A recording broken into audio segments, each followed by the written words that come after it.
سیدنا امامہ باہلی رضی اللہ تعالیٰ عنہ سے مروی ہے کہ نبی مکرم صلی اللہ علیہ وسلم کے سامنے دو آدمیوں کا ذکر کیا گیا۔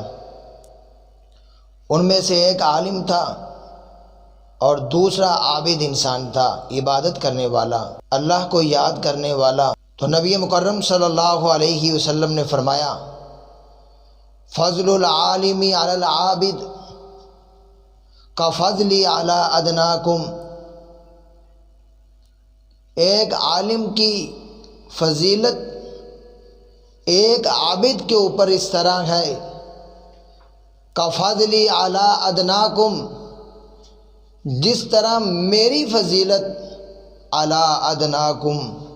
تم میں سے کسی ادنا پر ہے۔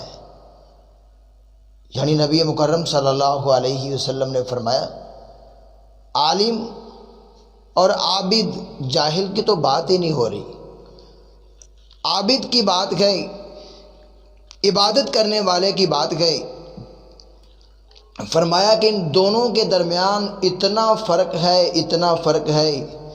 کہ جس طرح کہ میں محمد صلی اللہ علیہ وسلم کی فضیلت کسی ادنا صحابی کے اوپر گئی، اور ساتھ ہی آپ نے فرمایا، ان اللہ وملائکتہ واہل السماوات والارضین، کہ بے شک اللہ رب العزت اور اس کے فرشتے اور اہل آسمان والے اور زمین والے، حتیٰ کہ نبی مکرم صلی اللہ علیہ وسلم نے فرمایا، بلوں کے اندر چونٹیاں، پانیوں، سمندروں، دریاؤں کے اندر مچھلیاں بھی ایک عالم انسان کے لیے رحمت کی، بخشش کی دعائیں کرتی ہیں۔ تو کتنی بڑی فضیلت ہے ایسے انسان کی